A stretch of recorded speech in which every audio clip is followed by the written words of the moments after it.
قرآن میں جو بیسک اصطلاحیں ہیں، اصطلاح کہتے ہیں کہ لامحدود تفصیل کو مجمل کرنے کے لیے بنایا جانے والا کلمہ، اس کو کہتے ہیں اصطلاح، کہ اسے آپ کھولیں گے تو تفصیل لامحدود ہے، اور وہ لامحدود کیونکہ اپنی گنتی کے ساتھ، پھیلاؤ کے ساتھ ذہن میں آ ہی نہیں سکتا، وہ توالی اور تسلسل کے ساتھ ہمارا ذہن عادی ہے، تو اس پھیلاؤ کو سمیٹا جاتا ہے ایک لفظ میں، تو اس لفظ سے ہم اتنا اندازہ، فہم اور ذوق حاصل کر لیتے ہیں کہ اس پھیلاؤ سے ہماری کورسپونڈنس پیدا ہو جاتی ہے، ہماری نسبت علمی پیدا ہو جاتی ہے۔ پھر جب ہم اس اصطلاح پہ غور کرتے ہیں تو وہ پھیلاؤ سکڑتا نہیں ہے، بلکہ ہم اس پھیلاؤ میں کسی طرف رخ کر کے اپنے لیے درکار معلومات اور اپنے فائدے کی چیزیں حاصل کر لیتے ہیں، یہ خیال کیے بغیر کہ ہم نے اس کے پورے معنی کا احاطہ کر لیا ہے۔ احاطۂ معنی یہ انسانی ذہن کو ودیت نہیں کی گئی، یہ صلاحیت انسانی ذہن میں ہے ہی نہیں، تو اسی وجہ سے اللہ نے کہا کہ تمہیں تھوڑا علم دیا ہے، اور تمہیں تھوڑا علم دیا ہے اللہ سزا کے طور پہ نہیں کہتا، یہ تقدیر کے طور پہ کہتا ہے، یعنی اس میں نبی سے بھی کہے گا کہ ہم نے آپ کو تھوڑا علم دیا ہے۔ تو وہ جہاں جہاں بھی تحدید کرتا ہے نا اپنے بڑے بندوں کی، انبیاء کی، رسولوں کی، تو وہ شفقت کے ساتھ کرتا ہے، وہ کوئی نکیر یا کوئی ڈانٹ نہیں ہوتی کہ آپ کیا ہلکان کر لیں گے اپنے آپ کو، ہدایت دینا آپ کا نہیں، ہمارا کام ہے۔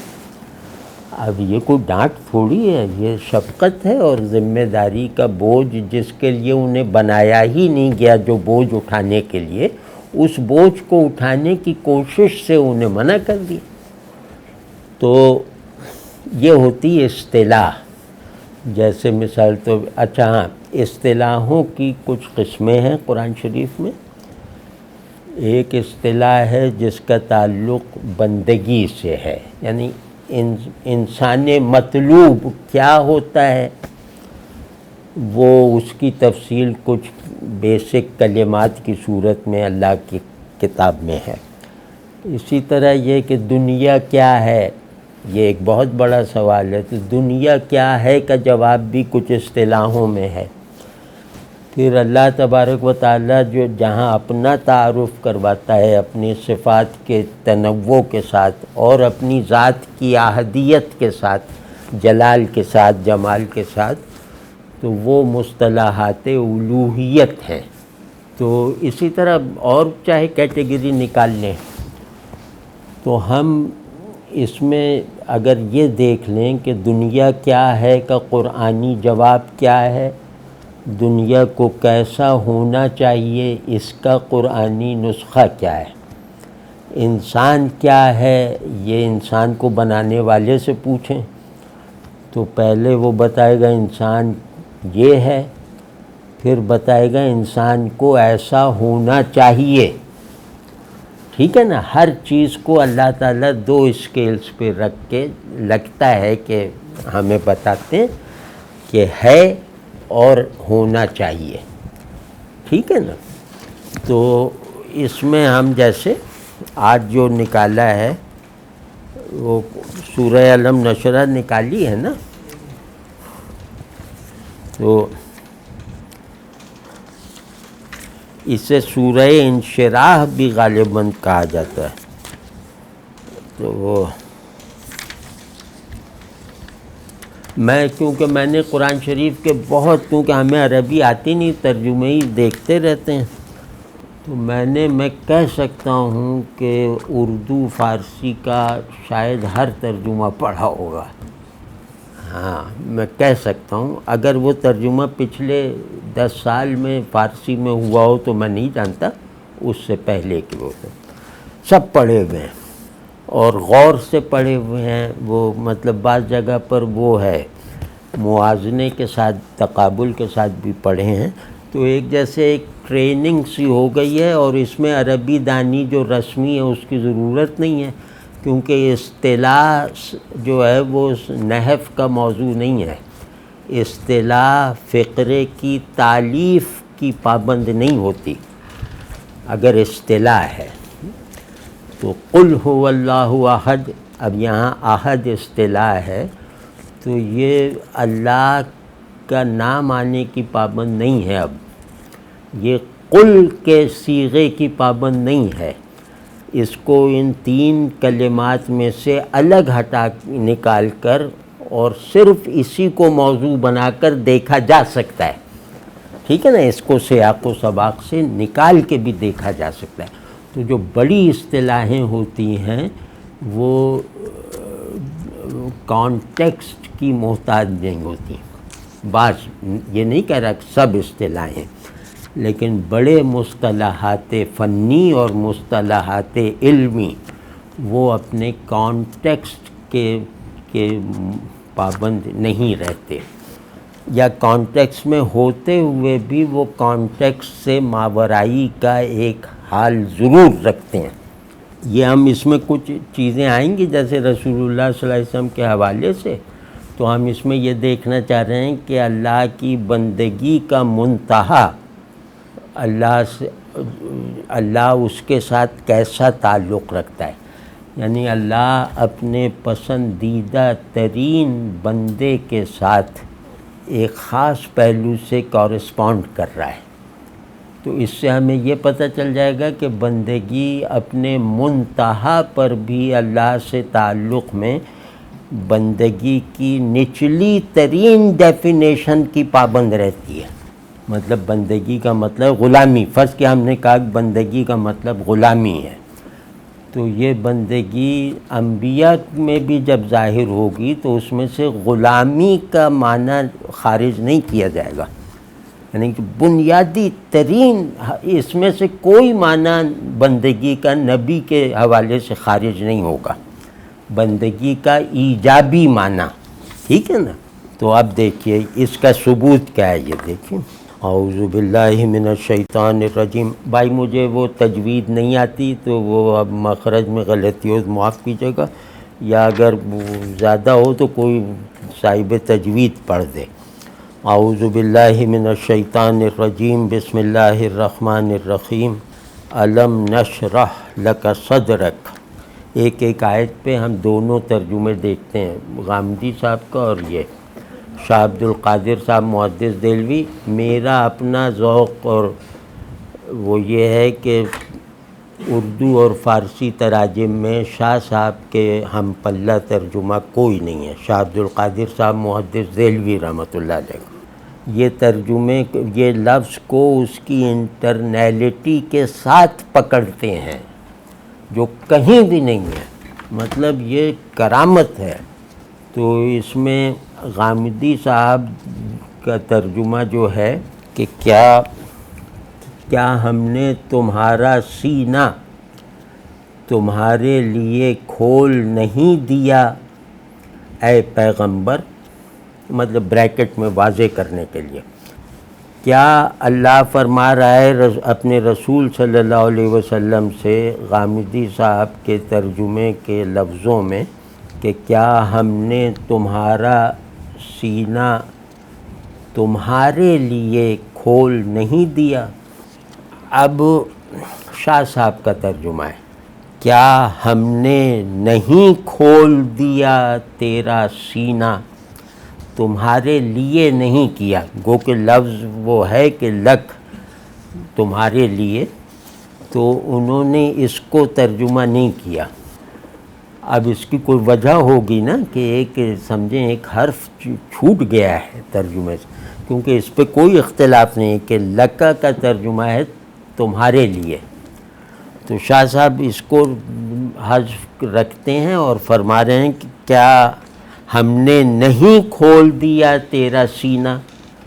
اب اس میں غور کرنے کی بات ہے کہ ایک جگہ ایک حرف جو ہے وہ رہ گیا ایک صیغہ ترجمے سے، لیکن اس حرف کو محذوف کر کے شاہ صاحب نے آیت کی مراد کو اردو روزمرہ میں زیادہ کامیابی کے ساتھ منتقل کیا ہے.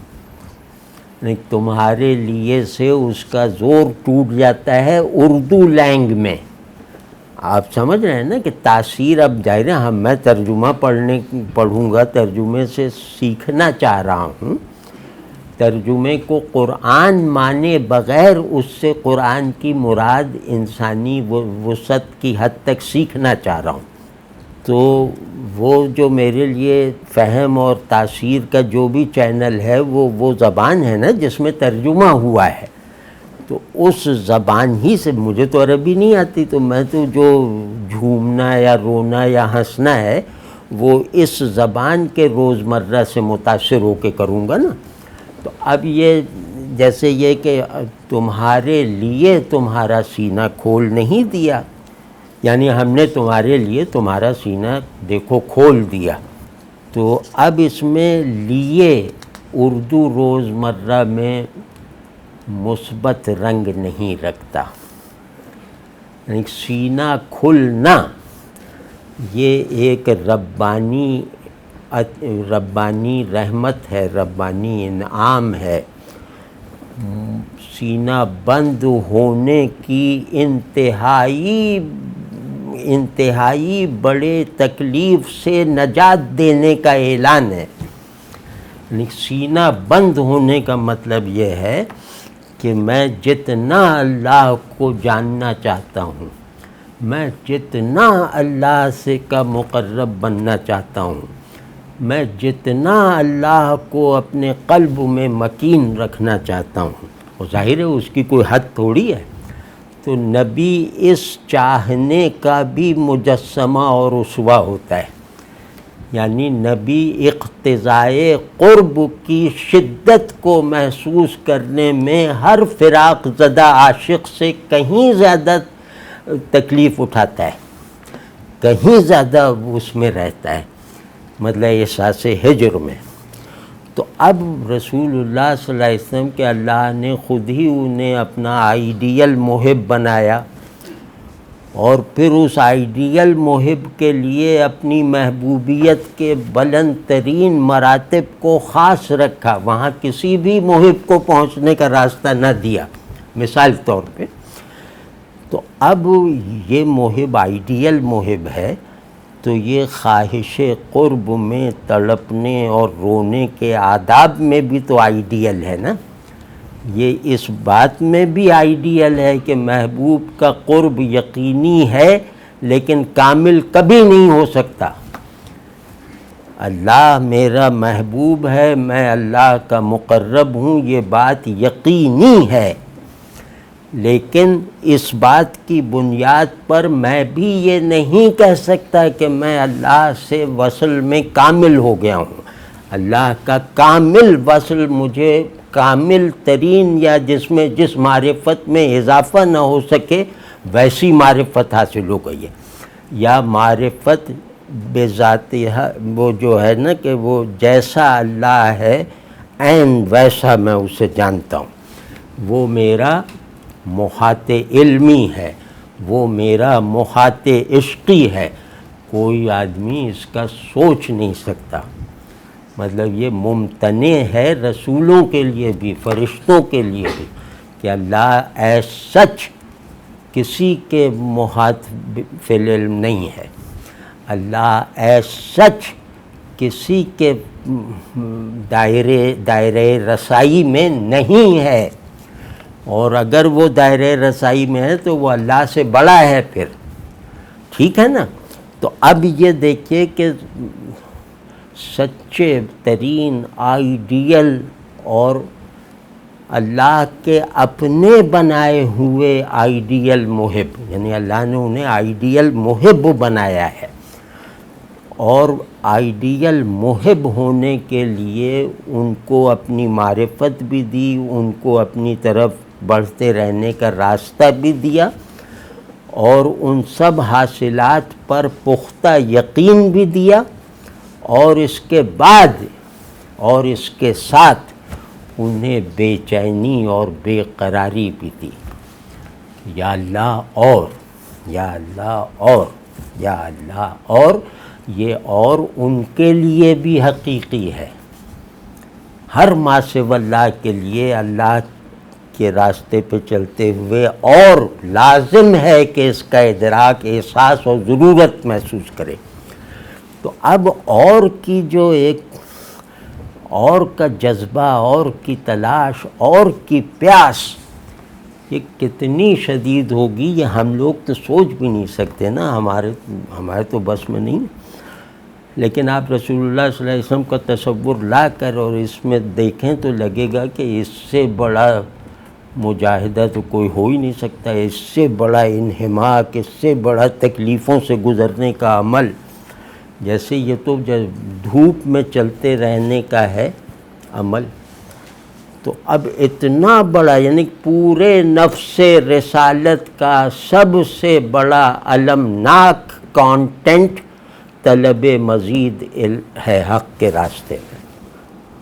ٹھیک ہے نا؟ تو اس پہ کہہ رہے ہیں کہ ہم نے آپ کا سینہ کھول دیا، یعنی ہم نے اب آپ کی ہر معرفت کو، ہم نے آپ کی ہر ہماری طرف حاصل ہو جانے والی رسائی کو، آپ جیسے سب نبیوں، آپ کے پیچھے چلنے والوں، آپ سے پہلے ہو کے چلے جانے والے تمام محبین کے لیے وہ نمونہ کمال بنا دیا.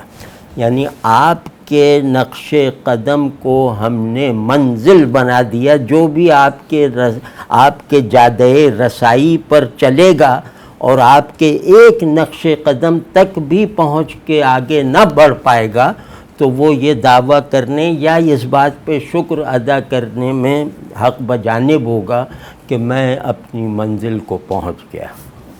یعنی آپ کا چھوڑا ہوا دوسروں کا مستقبل بن سکتا ہے، دوسروں کی منزل بن سکتا ہے. یہ اس میں خاص پہلو ہے. تو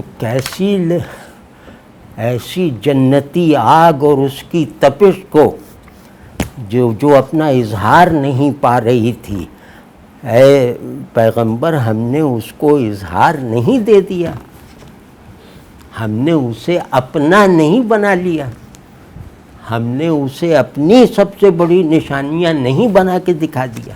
اب خوش ہو جائیے. ٹھیک ہے نا؟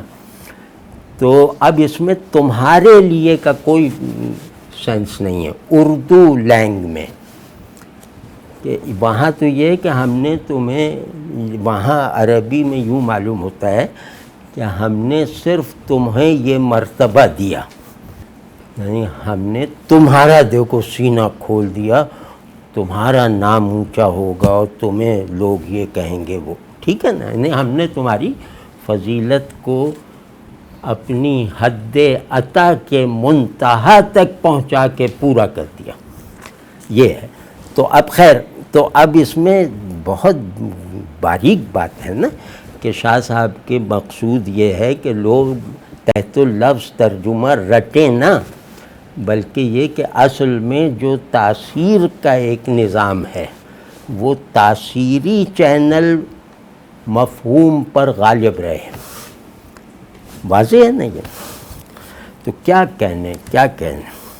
اگلی جو آیت وَوَضَعْنَا عَنْكَ وِزْرَكَ، اب یہ لَكَ صدرک، اور یہ جو ہے نا صدر اور وزر، ان میں ایک بات نہیں ہے. یعنی اس کا یہ مطلب لینا کہ جس بوجھ نے آپ کی کمر کو توڑ رکھا تھا وہ بوجھ ہم نے اتار دیا، آپ کا سینہ کھول کر، بالکل نہیں ہے.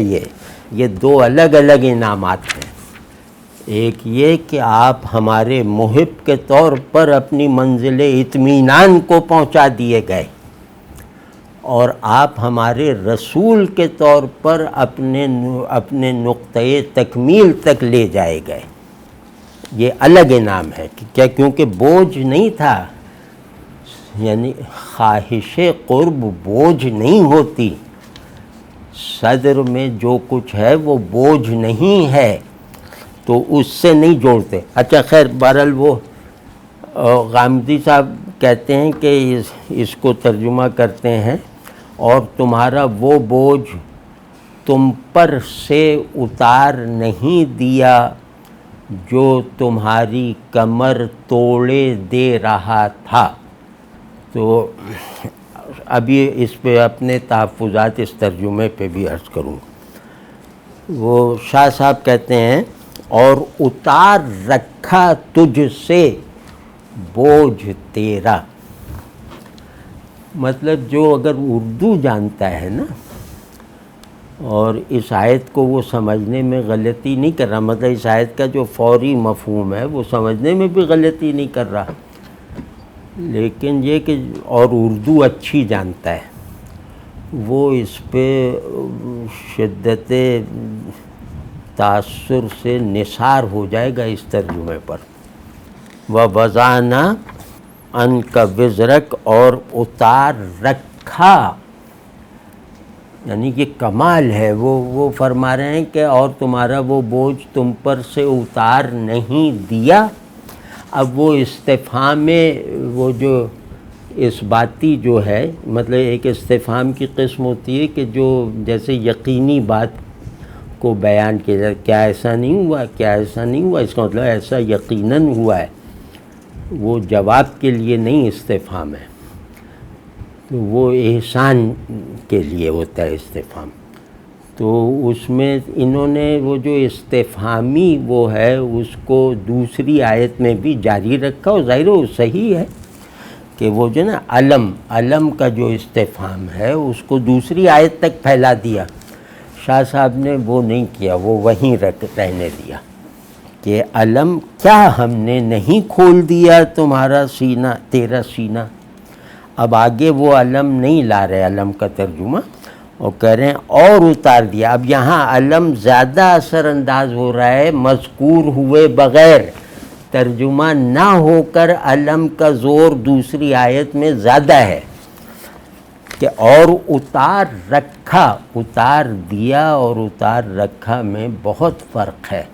اتار دیا جیسے بالکل آبجیکٹیفائیڈ، ایک آبجیکٹیو وہ کیا نام ہے، تصدیق کا ایک وہ ہے، اتار دیا، اس میں دیا میں باہری پن ہے، اور اتار رکھا میں کوئی جگہ باہر نہیں ہے، اتار رکھا میں اندرونی پن ہے۔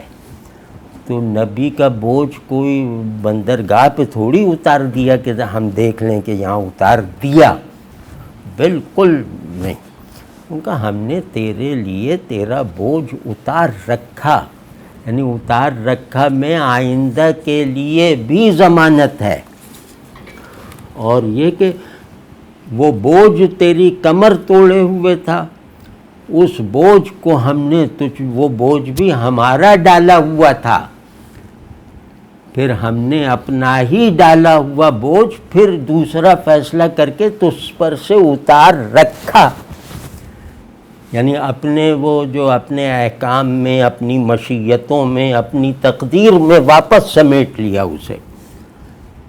اتار رکھا میں رکھنے کا محل اللہ کے پاس ہے، اتار دیا میں اتارے جانے کی جگہ وہ ہے رسول اللہ صلی اللہ علیہ وسلم کے پاس ہے۔ تو آپ دیکھیں کہ اس دونوں چیزوں سے کتنا فرق پڑ گیا۔ تو اور تجھ سے اتار رکھا جس نے کڑکائی پیٹھ تیری، سبحان اللہ سبحان اللہ۔ دیکھیں کمر ٹوٹنا یہ بھی اردو محاورہ ہے، اور کمر کڑکانا یہ بھی اردو محاورہ ہے۔ میں اردو کا اہل زبان ہوں، اور محاورے کی سمجھ اہل زبان میں غیر اہل زبان سے زیادہ ہوتی ہے، یعنی وہ فطری ہوتی ہے۔ مطلب آپ اردو اسماء اور یہ سب لغت آپ مجھ سے بہت زیادہ جان سکتے ہیں، لیکن اردو کا جو رس ہے نا، یعنی اس کا وہ جو محاورہ بندی کا جو اسٹرکچر ہے، اس میں آپ ہمارے برابر نہیں ہو سکتے، یعنی غیر اہل زبان جو ہے، ہر زبان کا یہ قانون ہوتا ہے۔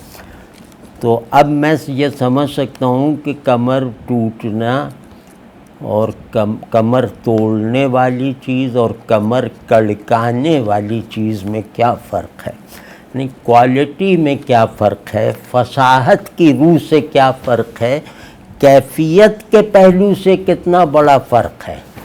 کمر ٹوٹنا میں ناگواری غالب ہے، کمر کڑکنے میں ناگواری ناپید ہے۔ یہ محاورے کی بات کر رہا ہوں کہ بھئی تم فلاں کے غم میں نے میری کمر کڑکا دی، ٹھیک ہے نا، تو اس کا مطلب ہے کہ اس کا غم مجھے ناگوار نہیں ہے، وہ تو ہونا ہی چاہیے تھا۔ اور یہ کہ یا وہ کاروبار ڈوب گیا تھا، اس کے فکر نے میری کمر توڑ دی، اب یہ ناگوار ہے۔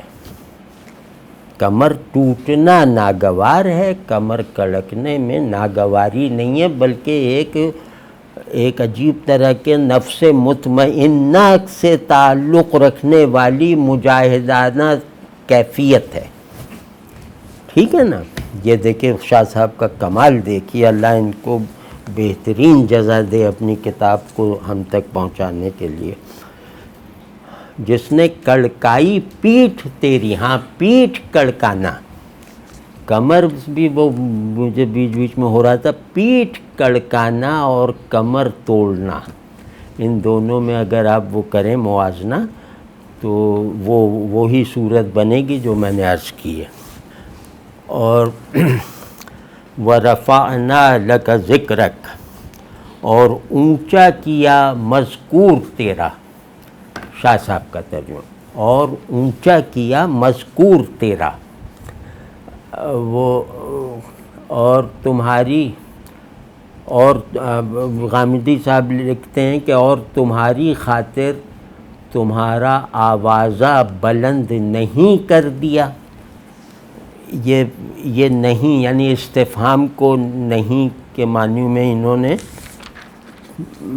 بس پہلی آیت میں کیا، اس کے بعد اسی کے تابع رکھا، اسے مسلسل رکھا، اس کو ہائی لائٹ کیے بغیر، کیونکہ یہ پورا کلام ایسا ہے کہ اس میں اس کی جو وہ باریک سے باریک تر ہوتی جا رہی ہے، تو یہ جو بار بار دہرانے میں پھر ان جگہوں پہ اس استفہام کی شدت اور کم شدت کا فرق نہیں پتہ چل پا رہا۔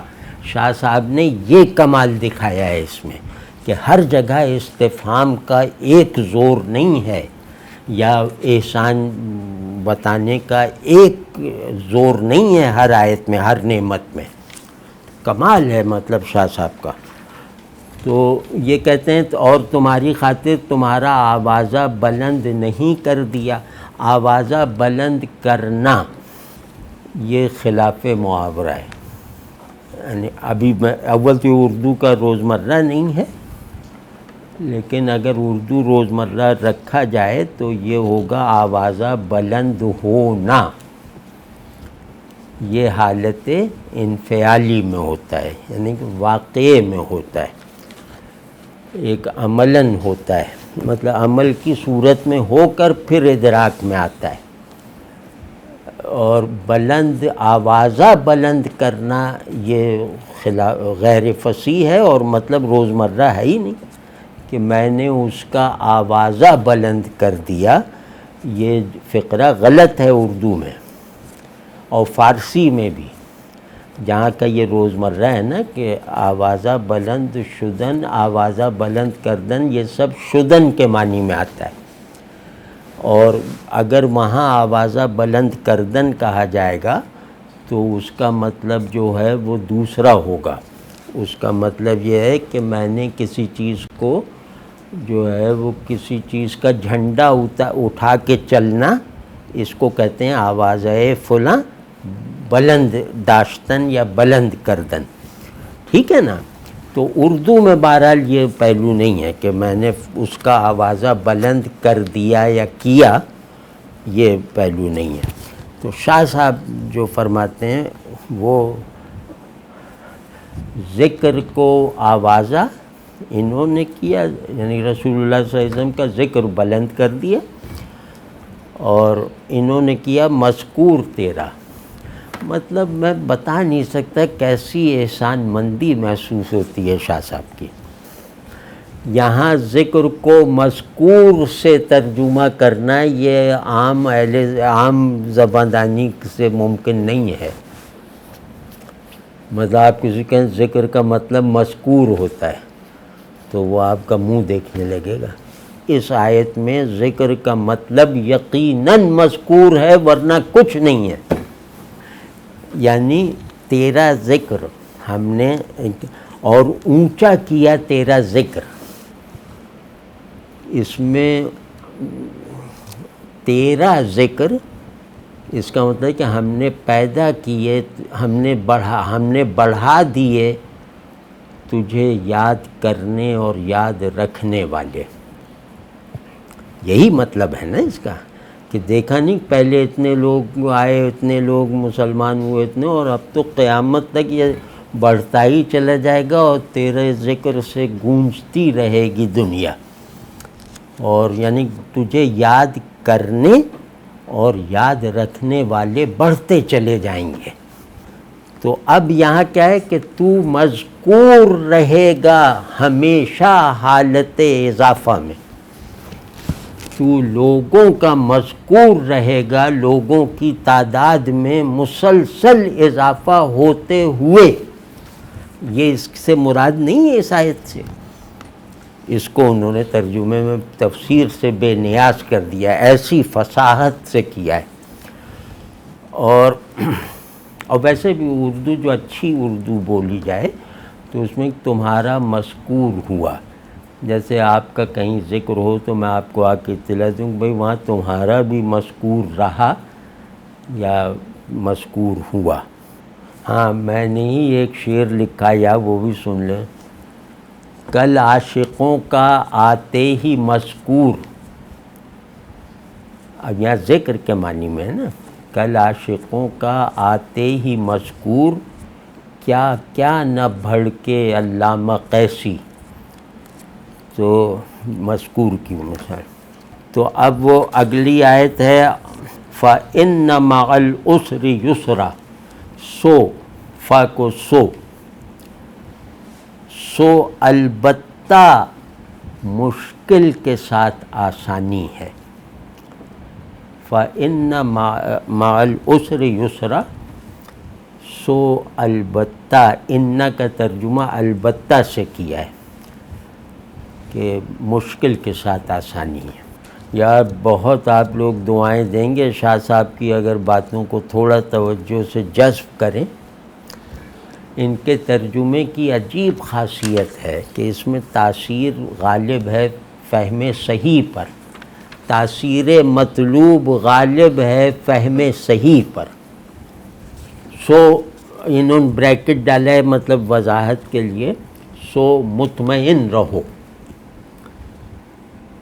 اس سختی کے ساتھ جو اس وقت تمہیں درپیش ہے. یہ بریکٹ میں ایک بڑی آسانی منتظر ہے. شاہ صاحب نے اتنا لمبا نہیں کیا ترجمہ. انہوں کا سو البتہ مشکل کے ساتھ آسانی ہے. کوئی بریکٹ کی ضرورت انہوں نے نہیں سمجھی.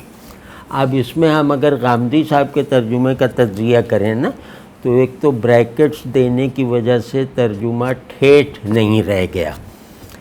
تو مفید ہے، مطلب یہ نہیں کہہ رہا، فنی طور پہ بات کر رہا ہوں.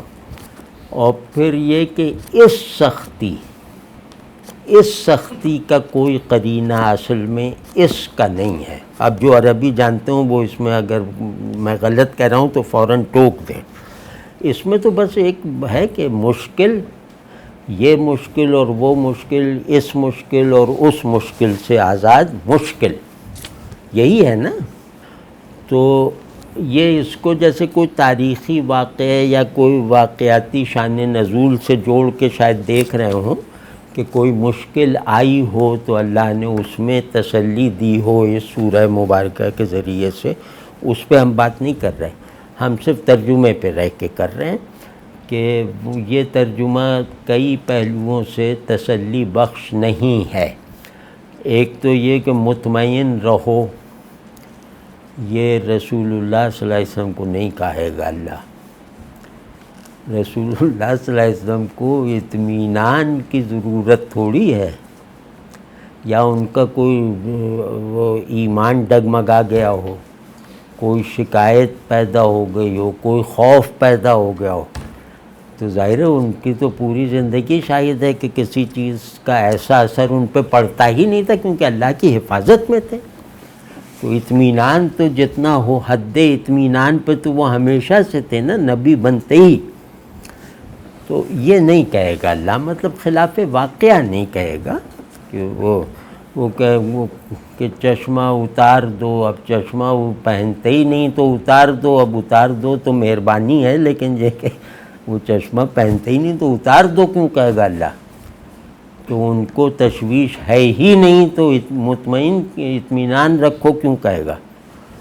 ٹھیک ہے نا. جیسے اللہ کبھی کہے گا کہ جہاد سے ڈرنا مت، تو حالانکہ جہاد سے ڈر لگتا ہے لوگوں کو، لیکن نبی سے تھوڑی کہے گا جہاد سے ڈرنا مت. تو خیر اس سختی کا پتہ تفسیر میں شاید ہوگا، تفسیری فائدہ اس کا ہو سکتا ہے، یہ ترجمہ نہیں ہے ٹیکنیکلی. تو اس سختی کے ساتھ جو اس وقت تمہیں درپیش ہے، ایک بڑی آسانی منتظر ہے. اب یہ بھی خلاف محاورہ ہے کہ آسانی منتظر ہے، یہ مطلب اردو نہیں ہے. تو منتظر میں حرکت نہیں ہوتی. منتظر کی صفت میں سے ایک یہ ہے کہ اس میں حرکت نہیں ہے، مطلب وہ منتظر ہے، یہاں کھڑا ہوا منتظر ہے کہ وہ آئے گا، کچھ جس کا انتظار ہے وہ آئے گا.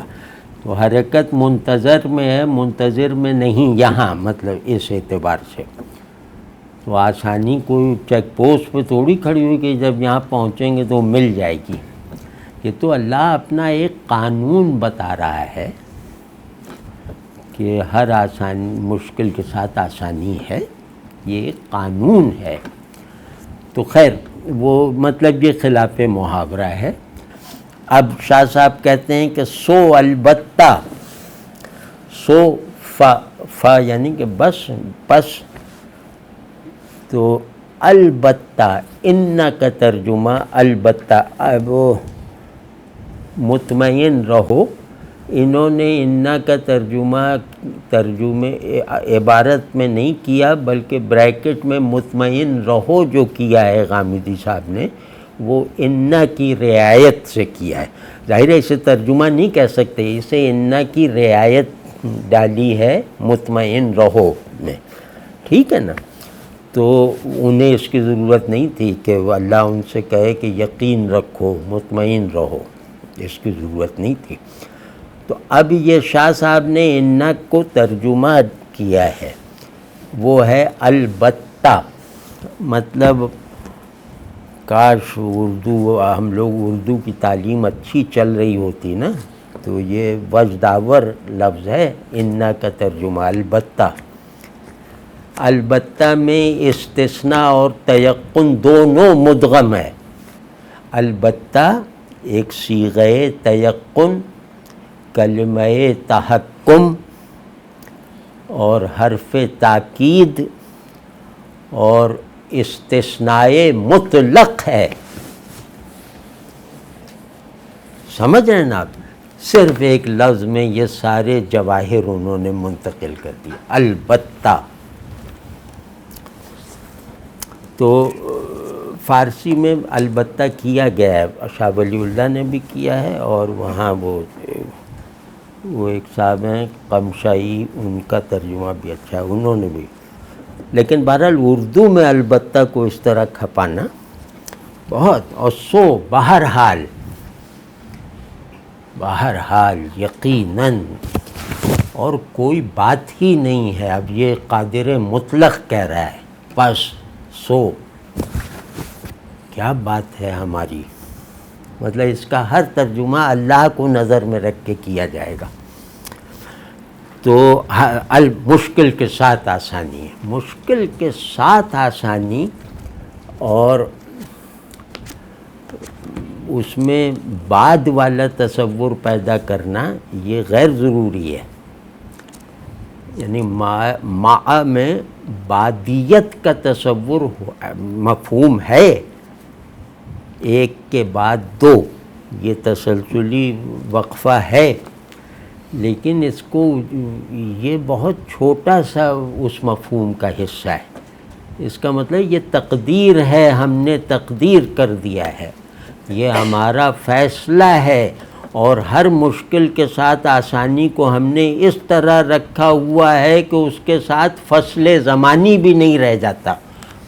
اس کے ساتھ فصل مکانی اور فصل زمانی کے جو وہ پیمانے تمہارے یہاں ہے وہ اس پر وارد نہیں ہو سکتے. ان میں اتنا تھوڑا فاصلہ ہے کہ انہیں ناپنے کا فیتہ ہمارے پاس نہیں ہے. یہ ہے مائیت. تو اور دوسرا میں ہم بعدیت کو ختم کر دیں، یعنی پھر کو ختم کر دیں. مشکل ہے پھر آسانی ہے. اگر پھر کو ہم نکال دیں، ہم کہیں مشکل کے ساتھ ہی آسانی ہے، اس کا بھی قرینہ ہے. تو اس کا مطلب ایک ذوقی مطلب بتا رہا ہوں کہ ہمارے راستے میں مشکل ہی آسانی ہے. ٹھیک ہے نا؟ تو اب اب اگلی آیت ہے اعوذ باللہ من الشیطان الرجیم فَإِذَا فَرَغْتَ فَانْصَبْ. اب اللہ نے اپنی عنایتیں گنوائی، اور عنایتیں بھی ایسی کہ یہ بس خاص ہیں تم سے.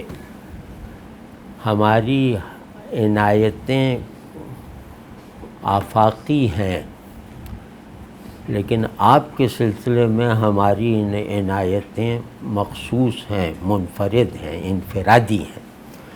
یہ نبیوں کے علاوہ یہ مرتبہ نہیں دیا اللہ نے کسی کو کہ ان کو کوئی نہ کوئی انفرادی فضیلت دی ہے جس میں کسی کو شریک نہیں کیا. تو رسول اللہ صلی اللہ علیہ وسلم کو فضیلت ہی نہیں، آپ صلی اللہ علیہ وسلم کو دی گئی ہر فضیلت میں ایک لا شریکیت پائی جاتی ہے. تو خیر وہ تو اس کا ہمارا وہ ڈومین نہیں ہے. تو فَإِذَا فَرَغْتَ فَانْصَبْ، غامدی صاحب نے ترجمہ کیا ہے فَإِذَا، اس لیے جب اس کام سے فارغ ہو جاؤ، یعنی کار تبلیغ وغیرہ، کار دعوت، کار نبوت سے. ہاں یہ بالکل عمدہ ہے. تو عبادت کے لیے کمر باندھ لو. اس لیے ترجمہ پڑھ رہا ہوں غامدی صاحب کا، اس لیے لہٰذا کے معنی میں، جب اس کام سے، یعنی جو تبلیغ کا کام ہے، دن کا جو کام ہے، اس کام سے فارغ ہو جاؤ تو فنصب، تو عبادت کے لیے کمر باندھ لو. ٹھیک، اب ہم ذرا سا ان کا بھی پڑھ کے پھر دیکھتے ہیں. شاہ صاحب فرماتے ہیں کہ جب تو فارغ ہو جاؤ، اور ہو میں بہت فرق ہے. جب تم فارغ ہو اور جب تم فارغ ہو جاؤ، ان دو جملوں میں بہت زیادہ فرق ہے، بہت بنیادی اور جوہری فرق ہے. وہ ابھی عرض کرتا ہوں کہ پھر جب تو فارغ ہو تو محنت کر. فن سب کو انہوں نے ترجمہ کیا ہے تو محنت کر. انہوں نے کیا کہ عبادت کے لیے کمر باندھو، یعنی کہ عبادت میں محنت کر. انہوں نے اس کو کھول دیا ہے. یہ لفظ محنت ہی پر دلالت کرتا ہے، یعنی کمر کس لو. فنصب کا مطلب ہے کہ تو کمر کس لو، یعنی محنت کے لیے یا بڑے کام کے لیے، اس سے بڑے کام کے لیے تیار ہو جاؤ. تبلیغ سے فراغت ہو تو ہماری جناب میں بالکل روبروئی اختیار کرنے کے لیے کمر کس لو، کیونکہ ہماری روبروئی مخلوق میں تبلیغ سے افضل ہے، تو یہ زیادہ بڑا کام ہے۔ تو شاہ صاحب نے لفظ کا ترجمہ کیا، انہوں نے لفظ میں جو تفسیر کا نقطہ، تفسیر کی جہت سے جو وضاحت ہونی چاہیے وہ انہوں نے کر دی، عبادت کے لیے کمر باندھ لو، لیکن ترجمہ اس کا یہ کہ محنت کر۔ اور دوسری بات جو میں کہہ رہا تھا کہ فارغ ہو جاؤ، اس لیے جب اس کام سے فارغ ہو جاؤ، اب اس کام وغیرہ اس میں نہیں ہے، یہ انہوں نے مرادی سا ترجمہ کیا ہے۔ تو اب کہتے ہیں کہ شاہ صاحب کہتے ہیں فارغ ہو جاؤ، جب فارغ ہو جاؤ اس کام سے۔ یہ کہتے ہی نہیں کہ اس کام سے یا اس کام سے، کام کا ذکر ہی نہیں کر رہے، یہ کہہ رہے ہیں بالکل لفظ سے جڑ کے کہ جب تو فارغ ہو، یعنی جب بھی حالت تبلیغ میں نہ ہو تو حالت تشویق میں رہے۔ فارغ ہو میں کیا بات ہے، یعنی کوئی اسکول تھوڑی لگا ہوا ہے، شفٹیں تھوڑی نبی کے لیے اللہ بتا رہا ہے کہ اچھا جب تم یہ شفٹ پوری کر لو تو اس شفٹ کی ڈیوٹی دو، یہ تھوڑی کہہ رہا ہے۔ جب بھی تبلیغ سے فرصت ملی ہوئی ہو یا جب بھی تم دعوت نہ دے رہے ہو تو ہماری طرف رخ کر کے ہم پر نثار ہونے کی وجہ بنا کر کھڑے ہو جاؤ، ٹھیک ہے نا؟ تو اب کیا ہے کہ تمہارا فائدہ یعنی جس کام میں رسول اللہ صلی اللہ علیہ وسلم کا فائدہ ہو وہ بڑا ہوگا اس کام سے جس کام میں مخلوق کا فائدہ ہو، اس کی قیمت بہت زیادہ ہوگی نا، کہ رسول اللہ صلی اللہ علیہ وسلم کا فائدہ ظاہر ہو تو بہت ہی بڑا ہوگا۔ تو ان معنوں میں بھی ہے کہ مخلوق کو فائدہ پہنچانے کا جب اس میں فراغت ہو تو اپنے آپ اپنا فائدہ حاصل کرنے کی تگ و دو کرو، یہ ہے اس میں۔ تو اس لیے عبادت دعوت سے نبی کے لیے بھی افضل ہے۔ تو ہاں پھر یہ تفصیل دے دیں، محنت کر کس کام کی، وَإِلَىٰ رَبِّكَ فَارْغَب، محنت کر اور اپنے رب کی طرف دل لگا۔ سبحان اللہ، رغبت کا ترجمہ دل لگانا کتنا اچھا ہے، اور اپنے رب کی طرف دل لگا۔ غامدی صاحب نے کیا اور اپنے رب سے لو لگائے رکھو، میرے خیال میں یہ ناہموار ہے، یہ عبارت ناہموار ہو جائے گی کہ جیسے ہم کہیں کہ جب مطلب یہ پچھلی آیت سے جوڑ کے پڑھیں ترجمے کو کہ جب اس کام سے فارغ ہو جاؤ تو عبادت کے لیے کمر باندھ لو اور اپنے رب سے لو لگائے رکھو۔ لو لگائے رکھو یہ خدائی فرمان ہے، جو زبان کے استعمال میں تو اللہ میاں غلطی نہیں کر سکتے نا، کوئی کسر تھوڑی ہوگی۔ لو لگائے رکھو ایک اتھارٹی کی طرف سے کہا جا رہا ہے، فائنل اتھارٹی کی طرف سے، اس کا مطلب ایک سانس کے لیے بھی یہ لو مدھم نہ پڑے، اب یہ قیامت تک لگائے رکھو، جب تک جیتے ہو ہم سے لو لگائے رکھو، اس حکم میں استثناء نہیں ہے۔ تو یہ کیسے ہو سکتا ہے، یہ اللہ کہہ ہی نہیں رہا، لو لگائے رکھو کیا نبی سے کہے گا، اس کا مطلب صرف اتنا ہوگا کہ تبلیغ چھوڑ کے ہم سے لو لگائے رکھو، سمجھ ہے نا؟ تو یہ ناہموار ہے، اور اپنے جس مفہوم میں یہ مکمل ہوتا ہے وہ مفہوم غلط ہے۔ شاہ صاحب کو دیکھیں نا، محنت کر یعنی کمر کس لے، ہمارے جلال کے حضور میں آنے کے لیے کمر کس لو، مجاہدے کے ساتھ، محتاجی کے ساتھ، سرافگندگی کے ساتھ، ہماری خشیت کی انتہا کے ساتھ، اور ہماری خشیت اور ہمارے جلال کے آداب کو ان کی ناممکن بلندی تک ہماری توفیق سے پہنچا کر پھر ہمارے محبت کے آغوش میں آ جاؤ. وہ ہے فن سب، یعنی پھر اظہار محبت کر، پھر احساس محبت ہم دیں گے. پھر دل لگا، پہلے نفس کو جھکا پھر دل لگا.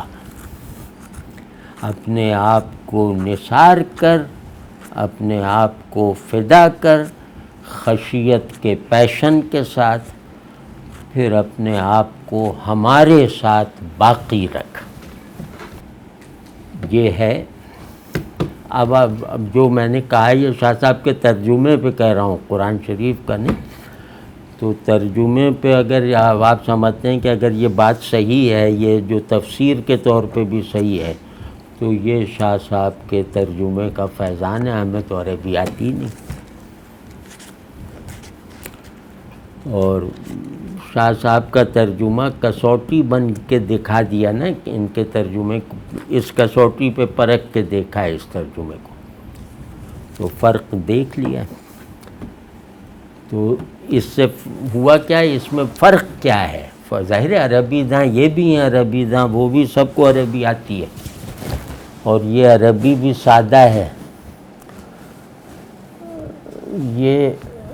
یہ متکلم اور مخاطب شناس ہیں. اس ترجمے میں متکلم اور مخاطب شناسی نہیں ملتی.